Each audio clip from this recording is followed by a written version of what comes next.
स्वागत है आप सभी का हमारे YouTube चैनल के ऊपर। आज की इस वीडियो में मैं आप लोगों के लिए एक सीरीज़ लेके आई हूँ जिस सीरीज़ का नाम है AIIMS BSc nursing important question series, जिसका पार्ट 1 आज मैं आप लोगों के सामने लेकर आई हूँ। इस सीरीज़ में हम लोग 25 क्वेश्चंस पर डे करने वाले हैं। 25 क्वेश्चंस पर डे करेंगे। आप लोगों को अपने मार्क्स कैलकुलेट करने हैं और लिखने हैं और कमेंट कीजिएगा कि आपके कितने आंसर सही निकले, कितने गलत निकले। अपने आप को 25 में से आप कितना स्कोर देना चाहेंगे वो ज़रूर कमेंट कीजिएगा। अगर आप लोगों को वीडियो पसंद आए तो लाइक कीजिएगा। चैनल पे नए हैं तो चैनल को सब्सक्राइब कीजिएगा।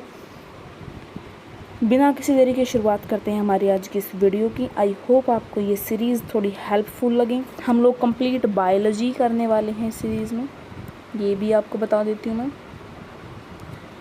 अगर आपका सपना है एम्स दिल्ली जाने का, then this series is just for you, this series is only for you.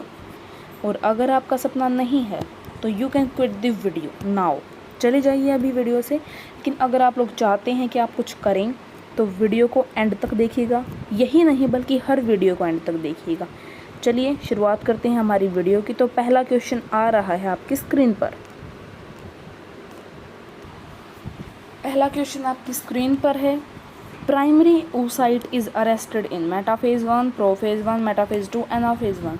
क्या है इसका सही आंसर? फटाफट से कमेंट कीजिए।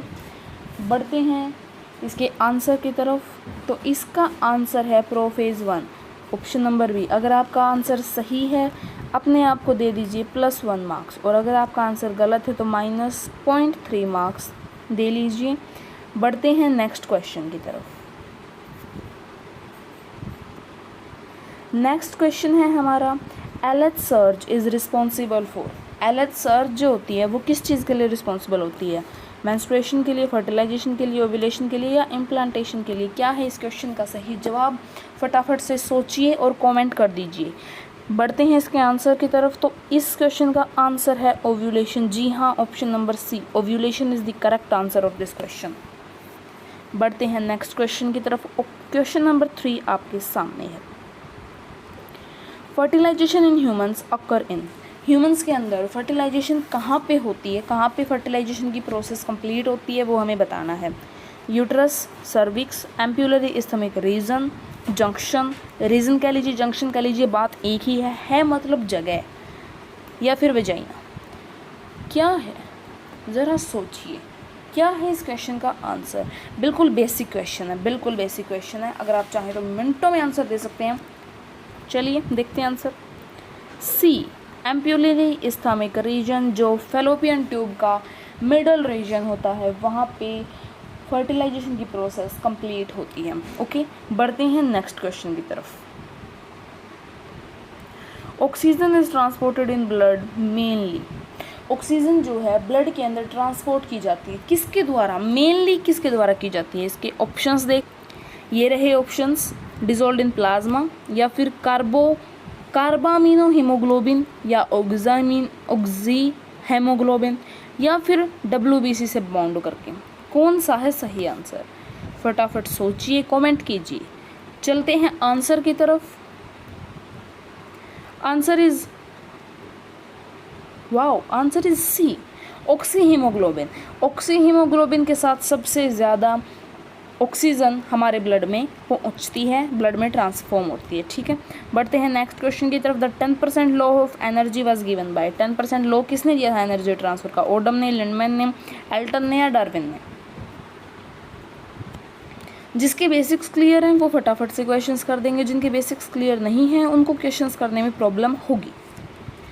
चलिए देखते हैं इसका answer. Answer is B, Lindeman. Okay, जिसका सही था कांग्रेट, जिसका नहीं था वो एक बार और अपना रिवीजन करें, फिर से ट्राई कीजिएगा, आपके क्वेश्चंस भी जल्दी बनेंगे। चलते हैं नेक्स्ट क्वेश्चन की तरफ। Next question is unit of primary productivity. Primary productivity की यूनिट क्या है? किलोग्राम है, किलो कैलोरी मीटर, -1 है, या फिर जूल है, या PPM है? क्या है आंसर? फटाफट से कमेंट कीजिए अगर आपको आंसर पता है तो। चलिए देखते हैं answer. Answer is option number B, kilo calorie metre -1 air -1। Okay, बढ़ते हैं नेक्स्ट क्वेश्चन की तरफ। हिस्टोन प्रोटीन जो होते हैं वो किस में रिच होते हैं? Histones are rich in acid amino acid, lysine या एरिजिनिन, ट्रिप्टोफैन या फिर मिथ्योनिन। क्या है सही आंसर, हमें बताना है। देखते हैं इसका आंसर क्या है। तो इस क्वेश्चन का सही आंसर है option number B, lysine and arginine. जिसका सही था कांग्रेट, जिसका नहीं था वो फिर से रिवाइज करें और फिर से ट्राई कीजिएगा, आपका भी सही हो जाएगा।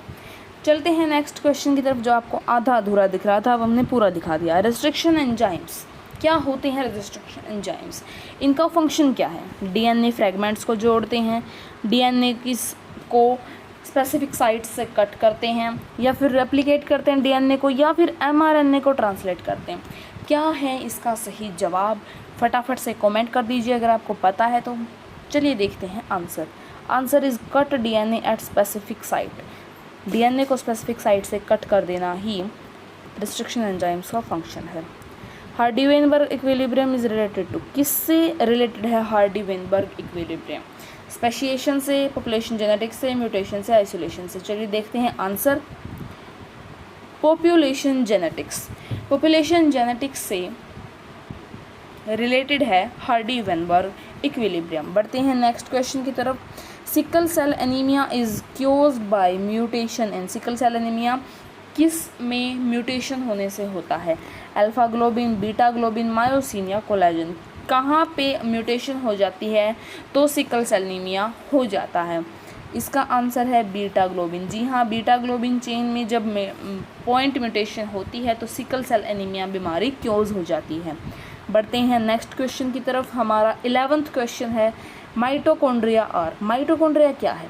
वैसे तो हमें एक बेसिक सी चीज़ पता है, एक मिनट रुकिए, एक बेसिक सी चीज़ हमें पता है कि mitochondria is the power house of cell. लेकिन क्या यही बहुत है एमपीएससी नर्सिंग क्रैक करने के लिए? नहीं। देखते हैं आंसर क्या है इसका। आइए देखते हैं इसका आंसर। ऑप्शंस देखते हैं, आंसर देखते हैं। आंसर इसका शो हो रहा था इसलिए मैंने आंसर ढक दिया है। अब आप फटाफट से बताइए कि इसका आंसर क्या आएगा। Prokaryotic, semi autonomous, ribosome free या फिर सिंगल मेम्ब्रेन। क्या आएगा इसका आंसर? चलिए दिखा देते हैं आपको आंसर फटाफट से, इंतज़ार नहीं होता। Answer is B, semi autonomous. Semi autonomous होता है माइटोकॉन्ड्रिया। माइटोकॉन्ड्रिया सेमी ऑटोनोमस होता है। ओके, बढ़ते हैं नेक्स्ट क्वेश्चन की तरफ। Cell centrioles are absent in, centrioles किस में एब्सेंट होते हैं? Animal cell, bacterial cell, plant cell, fungal cell. Animal cell में सेंट्रियोल्स होते हैं, बैक्टीरियल सेल में प्रोकैरियोट्स हैं लेकिन सेंट्रियोल्स होते हैं, फंगल सेल भी प्रोकैरियोट्स हैं लेकिन हैं तो यूकैरियोट लेकिन सिंगल सेल है, लेकिन इनके अंदर भी सेंट्रियोल्स पाए जाते हैं। तो बच गया हमारा प्लांट सेल्स। प्लांट सेल्स में सेंट्रियोल्स नहीं होते, बस एक लार्ज सेंट्रल वैक्यूल होता है। देखते हैं आंसर। जी हाँ, आंसर भी इसका प्लांट सेल ही है, मतलब हम सही डायरेक्शन में जा रहे हैं। बढ़ते हैं नेक्स्ट क्वेश्चन की तरफ। Pepsin work best at pH, pepsin जो एंजाइम होता है वो किस पीएच पे सबसे बेस्ट वर्क करता है? 2, 7, 8, 10। बताइए क्या हो सकता है इसका आंसर। कौन से पीएच पे पेप्सिन हार्मोन, पेप्सिन एंजाइम सबसे बेस्ट वर्क करता है? इसका ऑप्शन आपको दिख रहे हैं 2, 7, 8, 10। क्या होगा इसका आंसर? चलिए देखते हैं। Answer is 2। मतलब अगर इसका आंसर 2 है, इसका मतलब तो यही है ना कि ये हाईली एसिडिक मीडियम में काम करता है। हाईली एसिडिक मीडियम चाहिए होता है इसको काम करने के लिए। ठीक है, चलते हैं नेक्स्ट क्वेश्चन की तरफ। इंसुलिन, इंसुलिन क्या करता है? इंसुलिन जो है एक क्या है? इंसुलिन क्या है? सबसे पहले तो इंसुलिन एक हार्मोन है, ब्लड ग्लूकोज को रिलीज़ करता है, ब्लड ग्लूकोज को कम करता है, स्टिमुलेट करता है ग्लाइकोजन ब्रेकडाउन को, स्टिमुलेट करता है ग्लूकोनियोजेनेसिस को। तो इसका आंसर आ जाएगा लोअर्स ब्लड ग्लूकोज। बढ़ते हैं नेक्स्ट क्वेश्चन की तरफ। थायरोक्सिन क्या इंक्रीज़ करता है? थायरोक्सिन जो हार्मोन है कहाँ से रिलीज़ होता है? पहले तो आप लोग मुझे ये बताइए, थायरोक्सिन हार्मोन कहाँ से रिलीज़ होता है? पहले ये बताइए मेरे को, उसके बाद आगे बढ़ेंगे। थायरोक्सिन हार्मोन रिलीज होता है थायराइड ग्लैंड से। थायराइड ग्लैंड जो है थायरोक्सिन हार्मोन रिलीज करती है। और अब देखते हैं कि ये किस चीज़ में हेल्प करता है, क्या इंक्रीज कर देता है भाई ये। चलो देखते हैं फटाफट से इसके ऑप्शंस और इसका आंसर। फिर से आंसर दिख रहा था, हमने आंसर को कवर कर दिया है।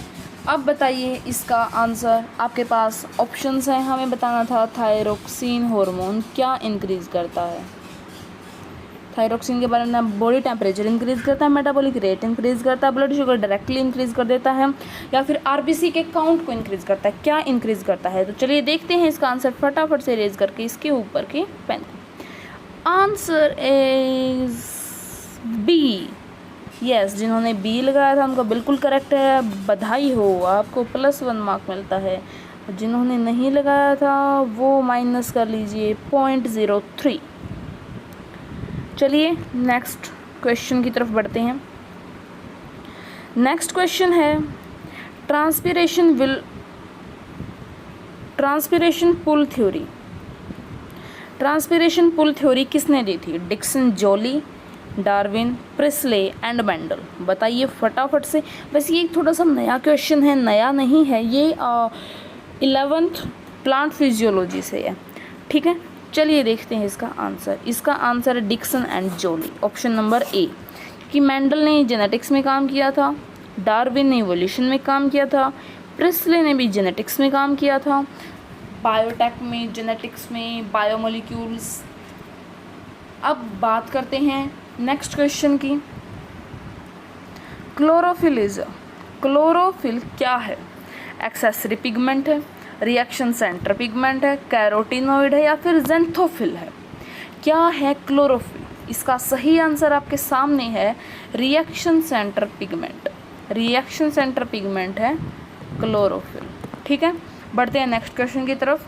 नेचुरल सिलेक्शन किस पे एक्ट करता है? जीनोटाइप पे, फिनोटाइप पे, अलील पे, या फिर डीएनए पे? किस पे एक्ट करता है natural selection? Answer is phenotype. Phenotype पे एक्ट करता है नेचुरल सिलेक्शन। बढ़ते हैं नेक्स्ट क्वेश्चन की तरफ। नेक्स्ट क्वेश्चन आपके सामने है adaptive radiation is. Adaptive radiation क्या है? कन्वर्जेंट इवोल्यूशन है, पैरेलल इवोल्यूशन है, डाइवर्जेंट इवोल्यूशन है, म्यूटेशन है? Answer is divergent evolution. Answer is divergent evolution. ठीक है, होमोलोगस ऑर्गन्स जो होते हैं वो क्या इंडिकेट करते हैं? Homologous organs, same function, common ancestry, convergent evolution या म्यूटेशन? क्या इंडिकेट करते हैं होमोलोगस ऑर्गन्स? होमोलोगस करते हैं कॉमन एंसेस्ट्री इंडिकेट। ठीक है, आई होप आप सभी के आंसर सही आ रहे होंगे। कमेंट में ज़रूर बताइएगा आपका स्कोर कितना है, आप कहाँ स्टैंड करते हैं, आपको ये पता चलेगा। इसीलिए मेरे साथ साथ आप क्वेश्चंस को अटेम्प्ट करने की पूरी कोशिश करिए। ओके, अब देखते हैं next question. Reflexes are does not involve. Reflexes arc में क्या इन्वॉल्व नहीं है? Receptor, effector, spinal cord, brain? क्या वो इन्वॉल्व नहीं है? ब्रेन इन्वॉल्व नहीं है, मतलब रिसेप्टर हैं, इफेक्टर हैं, स्पाइनल कॉर्ड है, लेकिन ब्रेन जो है रिफ्लेक्स आर्क प्रोसेस में इन्वॉल्व नहीं है। पता चल गया? आई होप आंसर आपका सही आया होगा। चलते हैं नेक्स्ट क्वेश्चन की तरफ। प्लेसेंटा एक्ट एज, आपको शायद दिख गया, कोई बात नहीं। प्लेसेंटा के किस टाइप से एक्ट करता है? Hormone, respiration organ, exchange organ, या फिर प्रोटेक्टिव शेल के रूप में? इसका आंसर है एक्सचेंज ऑर्गन। एक्सचेंज ऑर्गन के रूप में प्लेसेंटा एक्ट करता है। चलते हैं नेक्स्ट क्वेश्चन की तरफ। अब बताइए 23rd क्वेश्चन का answer. Meiosis result in 2 diploid cell, 4 haploid cell, 2 haploid cell, या फिर 4 डिप्लॉइड सेल? क्या होगा इस क्वेश्चन का सही आंसर? फटाफट से कमेंट में बताइए। चलिए देखते हैं इसका आंसर। इसका आंसर है 4 हैप्लॉइड सेल। यस, एक मियोसिस जब होता है तो वो 4 हैप्लॉइड सेल फॉर्म करता है। इस बात को आप याद रखिएगा, बेसिक है पर इम्पोर्टेंट है। इससे बेसिस पे बहुत हाई लेवल के क्वेश्चंस पूछे जाते हैं। चलिए नेक्स्ट क्वेश्चन की बात करते हैं। PCR is used for. PCR जो प्रोसेस है वो क्यों यूज़ की जाती है? पीसीआर प्रोसेस की सिग्निफिकेंस क्या है, हमें ये बताना है। डीएनए कटिंग में, डीएनए जॉइनिंग में, डीएनए एम्पलीफाइंग में, या फिर डीएनए ट्रांसलेटिंग में? देखते हैं इसका आंसर। गाइस, बैकग्राउंड वॉइस को प्लीज़ इग्नोर कीजिएगा। Amplifying DNA. Amplifying DNA is the correct answer of this question. चलते हैं हमारे इस वीडियो के लास्ट क्वेश्चन की तरफ। BT cotton is resistant to, BT cotton किससे रेजिस्टेंस होता है? बैक्टीरिया, वायरस, इंसेक्ट या फिर फंजाई? फटाफट से बताइए किससे रेजिस्टेंस होता है बीटी कॉटन? बीटी कॉटन का इसका आंसर है इंसेक्ट। इंसेक्ट्स के लिए रेजिस्टेंट होता है बीटी कॉटन। ठीक है, आंसर हुआ हमारा ये। आज के क्वेश्चंस होते हैं यहीं पे समाप्त। Thanks for watching guys. I hope आपको ये वीडियो पसंद आई होगी। आई होप आपने सारे क्वेश्चन सही किए होंगे। जितना भी आपका स्कोर आया हो कमेंट में ज़रूर बताइएगा। अगर आपको ये सीरीज़ कंटिन्यू करवानी है, अगर आप चाहते हैं मैं और भी इंटरेस्टिंग ऐसे ही क्वेश्चंस लेके आऊँ, वीडियो को लाइक कीजिएगा, चैनल को सब्सक्राइब कीजिएगा, वीडियो को अपने दोस्तों के साथ शेयर कीजिएगा ताकि उनका भी भला हो जाए यार। और अगर आप चाहते हैं पार्ट 2 आए, उसके लिए you have to do 1 comment. एक कमेंट तो आपको करना पड़ेगा, सॉरी पर पर्सन आपको 2 कमेंट करने पड़ेंगे। एक आपका स्कोर और एक क्या आप ये सीरीज़ कंटिन्यू करना चाहते हैं, ये बात। मिलते हैं नेक्स्ट वीडियो में, तब तक के लिए टेक केयर, पढ़ते रहिए। आपका एम्स, आपका ड्रीम एम्स आपको ज़रूर मिले। I will praying for this. Thanks for watching. I am always with you. Keep studying, keep struggling. आपको आपका एम्स ज़रूर मिलेगा। थैंक्स।